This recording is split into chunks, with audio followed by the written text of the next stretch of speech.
بسم اللہ الرحمن الرحیم۔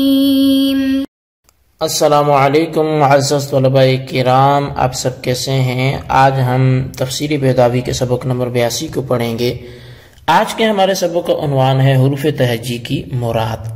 آج کے ہمارے سبق کی عبارت وقیل ہی اسماء الصور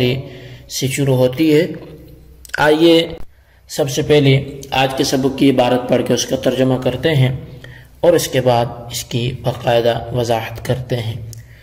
مصنف علیہ رحمہ لکھتے ہیں وقیل ہی اسماء الصور وعلیہ اطباق الاکثر،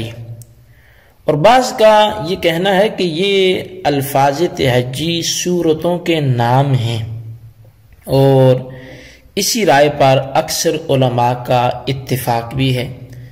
سمیت بہا اشعارا بانہا کلمات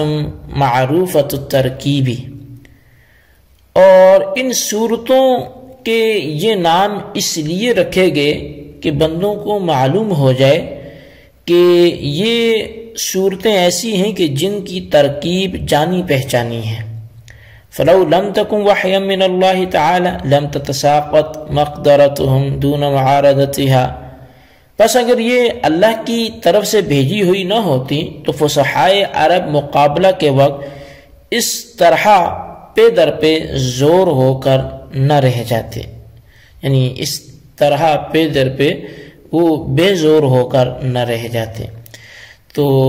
جی طلبہ کرام، یہ ہمارے آج کے سبق کی عبارت اس کا ترجمہ تھا۔ یہ بھی اس کی وضاحت کی طرف بڑھتے ہیں۔ اصل میں یہاں سے قاضی صاحب ان حروف تہجی کی مراد پر کلام کر رہے ہیں۔ قاضی صاحب نے وقیل کہا، جس سے معلوم ہوتا ہے کہ ما سبق میں بھی اس بارے میں کچھ گفتگو ہو چکی ہے۔ تو ما قبل میں ہم کو صرف اتنی بات معلوم ہوئی کہ یہ حروف تہجی اپنے مسمیات کے نام ہیں، اور صورتوں کے شروع میں یہ الفاظ کے واسطے ایقاز کے واسطے ان کو ذکر کر دیا گیا۔ بس اب وقیل کا ما قبل پر عطف کرنا صحیح ہے۔ ان حروف تہجی کی مراد کو سمجھنے سے پہلے یہ سمجھ لیجئے کہ متکلمین اور غیر متکلمین کا اس کے بارے میں اختلاف ہے کہ حروف تہجی جو اوائل سور میں ہیں اور جنہیں متشابہات کہتے ہیں، آیا ان کی کسی کو مراد معلوم ہے یا نہیں؟ تو اس بارے میں متکلمین کہتے ہیں کہ ان کی مراد معلوم ہے، اور غیر متکلمین کہتے ہیں کہ ان کی مراد معلوم نہیں ہے۔ متکلمین نے اس پر 5 دلیلیں قائم کی ہیں، 2 نقلی اور 3 عقلی ہیں۔ پہلی قرآن کی آیت ہے افلا یتدبرون القرآن ام علی قلوب اقفالها۔ اب آیت میں حمزہ انکار کا ہے اور لا بھی نافیہ ہے، لہذا دونوں کے اجتماع کی وجہ سے اس بات کی معنی ہو گئے۔ اب ترجمہ یوں ہوگا کہ قرآن میں غور کرو، قلب پر تالے تو نہیں لگ گئے۔ اور یہ بات بھی ظاہر ہے کہ تمام قرآن میں تدبر کا حکم دیا گیا، کیونکہ یہ تو ہو نہیں سکتا کہ بعض قرآن میں تدبر کا حکم دیا اور بعض میں نہ دیا ہو۔ تو دیکھیں اللہ تبارک و تعالیٰ نے اس آیت میں تدبر کا حکم دیا ہے۔ اگر یہ فواتح سور اور متشابہات و غیر معلوم المراد ہوتے تو حکم بالتدبر نہ دیا جاتا، کیونکہ جس سے کہ مراد ہی معلوم نہ ہو تو اس میں تدبر کا حکم دینا یہ لغو ہوگا، اور اللہ تعالیٰ سے لغو کا صدور یہ ممتنع ہے۔ لہذا سائے سے معلوم ہوا کہ یہ فواتح سور اور متشابہات سب معلوم المراد ہیں۔ دوسری آیت قد جاءکم من اللہ نور و کتاب مبین۔ اب اس آیت میں اللہ تبارک و تعالیٰ نے قرآن حکیم کو نور اور کتاب مبین کہا۔ اگر یہ فواتح سور اور متشابہات غیر معلوم المراد ہوتے تو پھر نور اور کتاب مبین کہنا یہ کیسے درست ہوتا؟ لہٰذا اس آیت سے بھی معلوم ہوا کہ یہ سب معلوم المراد ہیں۔ دوسری دلیل نقلی حضور کا فرمان ہے کہ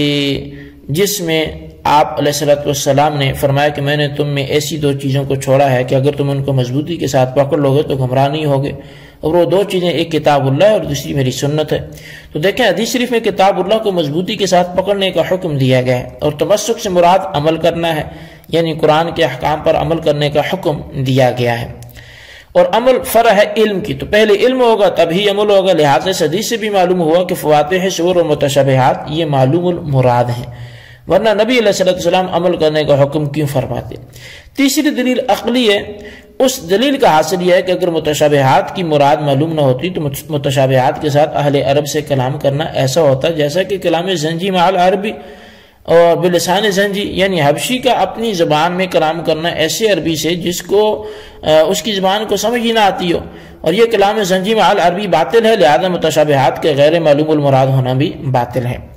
چوتھی دلیل وہ عقلی ہے، اور اس کا حاصل یہ ہے کہ تمام قرآن کے ذریعے سے عربوں کو چیلنج دیا گیا ہے، اور چیلنج ایسی چیز ہے ہوتا ہے جس کو مد مقابل سمجھتا بھی ہو اور اس کی مراد بھی مد مقابل کو معلوم ہو۔ اب اگر متشابہات کو غیر معلوم المراد مانتے ہو تو غیر معلوم المراد کے ذریعے سے چیلنج کرنا لازم آئے گا، اور یہ درست نہیں ہے، لہٰذا متشابہات کا غیر معلوم المراد ہونا بھی درست نہیں ہے کیونکہ ان کے ذریعے سے چیلنج کیا گیا ہے۔ پانچویں دلیل عقلی اس کا حاصل یہ ہے کہ یہ بات متفق علیہ ہے کہ قرآن کلام اللہ ہے، اور اس پر بھی سب کے اتفاق ہے کہ اللہ تعالی حکیم مطلق ہے، اور حکیم کا فعل عبث سے خالی ہوتا ہے، اور یہ بات بھی متفق طور پر یہ ثابت ہے متفقہ طور پر کہ کلام کرنے کا مقصد مخاطب کو سمجھانا ہے۔ اب اگر مخاطب کو متشابہات کی مراد معلوم نہیں ہوئی تو متشابہات کے ذریعے کلام کرنا لغو ہے، تو اس صورت میں ذات باری تعالیٰ کی طرف لغو کو منسوب کرنا لازم آیا، اور ذات باری تعالیٰ کی طرف لغو کو منسوب کرنا یہ باطل ہے، لہذا متشابہات کا غیر معلوم المراد ہونا بھی باطل ہے۔ اب غیر متکلمین کی دلائل سنیے۔ پہلی دلیل آیت ہے، اور وہ وما یعلم تأویلہ الا اللہ والراسخون فی العلم یقولون آمنا بہ، اس آیت میں الا اللہ پر وقف ضروری ہے، اور الراسخون کا عطف اللہ پر نہیں ہے بلکہ جملہ مستأنفہ ہے، کیونکہ اگر اللہ پر عطف کریں گے تو معنی ہوں گے کہ اس کی تعویل اللہ اور راسخ فی العلم جانتے ہیں، حالانکہ پہلے فرما چکے ہیں کہ اما الذین فی قلوبہم زیغ فیتبعون ما تشابہ منہ ابتغاء الفتنہ وابتغاء تأویل، یعنی وہ لوگ کہ جن کے قلوب میں کجی ہے وہ پیروی کرتے ہیں متشابہات کی فتنہ کی غرض سے اور اس کے مطلب کو معلوم کرنے کی وجہ سے۔ تو اس آیت کا مطلب یہ ہوا کہ جو لوگ متشابہات کی مراد کو معلوم کر کے ان کی اتباع کرتے ہیں وہ متصف بالزیغ ہیں۔ اب اگر آپ الراسخون فی العلم کا عطف کرتے ہو اللہ پر تو مطلب ہوگا کہ متشابہات کی مراد کو راسخ فی العلم جانتے ہیں، تو وہ راسخین فی العلم کو ایسی چیز کا جاننا لازم آئے گا جس کا طلب کرنا مذموم ہے، اور اس کے ضمن میں خود راسخین فی العلم کی مذمت ہو جائے گی، حالانکہ راسخین فی العلم کی قرآن و حدیث میں مدح آئی ہے، تعریف آئی ہے، لہذا اس سے معلوم ہوا کہ الراسخون فی العلم کا عطف اللہ پر درست نہیں ہے۔ اب معنی یہ ہوگی کہ متشابہات کا علم صرف اللہ کو ہے، اور جب متشابہات کا علم اللہ کے لیے خاص ہو گیا تو ہمارا مطلب حاصل ہو گیا، کیونکہ ہم بھی یہی کہتے ہیں کہ اللہ تعالیٰ کے علاوہ اس کی مراد کو اور کوئی نہیں جانتا، اللہ جانے یا اس کے حبیب صلی اللہ علیہ وسلم جانے۔ دوسری دلیل حدیث ہے کہ حضور علیہ السلام نے فرمایا اصحابک النجوم بأیہم اقتدیتم اہتدیتم، یعنی میرے صحاب کی مثال ایسی ہے جیسے کہ ستارے، ان میں سے جس کی بھی اقتداء کرو گے راہیاب ہو جاؤ گے۔ اس حدیث سے صحابہ کی اقتداء کا وجوب جو ہے وہ سمجھ میں آتا ہے، اور وہ اقتداء خواہ اقوال میں ہو یا افعال میں ہو، اور تمام خلفائے اربعہ سے یہ منقول ہے کہ متشابہات کے جو ہیں یہ اسرار ہیں اللہ اور اس کے رسول کے درمیان، اور راز کہتے ہیں اسی کو کہ جس کو رازدار کے علاوہ کوئی نہ جانتا ہو، اور رازدار اس موقع پر اللہ اور اس کے رسول ہیں، لہٰذا ان کے علاوہ کوئی نہیں جانتا۔ بس جب خلفائے اربعہ کا یہ فرمان ہے تو ہمیں اس کا ماننا ضروری ہوگا، لہذا متشابہات غیر معلوم المراد ہیں۔ تیسری دلیل عقلی اس کا حاصل یہ ہے کہ اللہ تعالیٰ نے اپنے بندوں کو جن احکام کو مکلف بنایا ان کی دو قسمیں، اول اقوال ہیں اور دوم افعال ہیں۔ پھر افعال میں بعض افعال تو ایسے ہیں کہ جن کی مکلف بنانے کی حکمت ہماری عقول سے سمجھ میں آ جاتی ہے، جیسے کہ صلاۃ و سلام اور زکوٰۃ کہ یہ اس قبیلہ افعال ہیں، اور ان کی حکمت تکلیف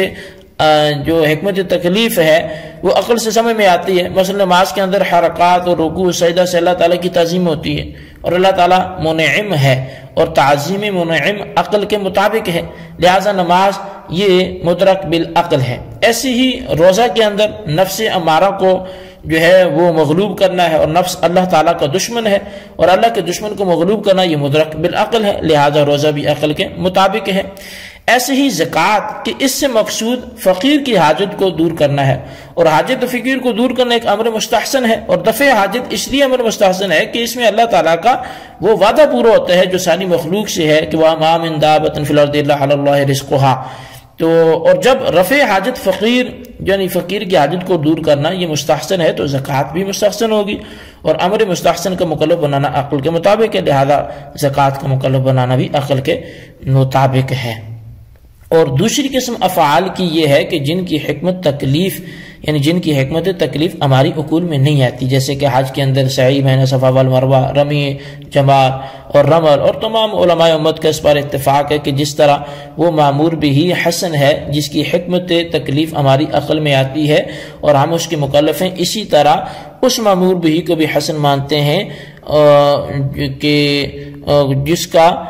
ہماری عقل میں جس کی حکمت ہماری عقل میں سمجھ نہیں بھی آتی، بلکہ فعل کی قسم ثانی کی تکلیف کو زیادہ بہتر سمجھتے ہیں بمقابلہ اول کے، اس لیے کہ ثانی کے اندر کمال اطاعت ظاہر ہوتی ہے بمقابلہ اول کے، کیونکہ اول کے اندر تو یہ شبہ بھی ہو سکتا ہے کہ بندہ اپنی مصلحت کی وجہ سے یہ کام انجام دے رہا ہے، بخلاف ثانی کے اس میں اسے پوری طرح سے مصلحت بھی پتہ نہیں ہوتی ہے، پھر بھی اللہ تعالیٰ کی رضا کے لیے وہ کام